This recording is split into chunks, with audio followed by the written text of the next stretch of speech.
आज की नई कहानी द्वेषी बहू और सास। एक समय की बात है, एक गांव में एक बहू और सास एक ही घर में रहती थीं। इन दोनों के बीच में द्वेष, दुश्मनी का माहौल था। बहू और सास आपस में जब भी मिलती थीं, वे एक दूसरे के साथ झगड़ा शुरू कर देती थीं।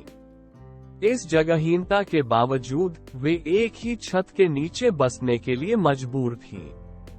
एक बार बहू ने सास को देखा कि वो एक पुरानी किताब पढ़ रही थी। उसने उसके पास जाकर पूछा, सास, आप क्या पढ़ रही हैं? सास ने नजर उठाई और उसे तेजी से देखकर कहा, बहू, तुम्हें क्या फर्क पड़ता है? तुम्हारी और मेरी कोई संबंध नहीं है।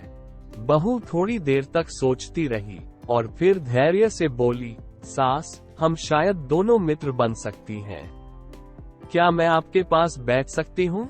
आप मुझे वह किताब पढ़ा सकती हैं और हम एक दूसरे के साथ अच्छे संबंध बना सकती हैं। सास ने सोचा कि यह अवसर उन्हें दोनों के बीच समझौता करने का मौका दे सकता है। इसलिए वो बहू के पास बैठने की अनुमति दी। सास ने बहू के लिए एक दूसरी किताब निकाली और उसे पढ़ना शुरू किया। दिन बिताते हुए दोनों ने एक दूसरे के साथ अच्छे संबंध बना लिए। धीरे धीरे द्वेष की जगह मित्रता ने ले ली। बहू और सास ने एक दूसरे की मदद की, उनके बीच में वाद विवाद कम हो गए और वे एक दूसरे की जरूरतों को समझने लगे। उन्होंने एक दूसरे की कमियों को स्वीकार किया और मदद की जगह दिया। इस तरह बहू और सास ने एक सच्ची मित्रता का रिश्ता बनाया।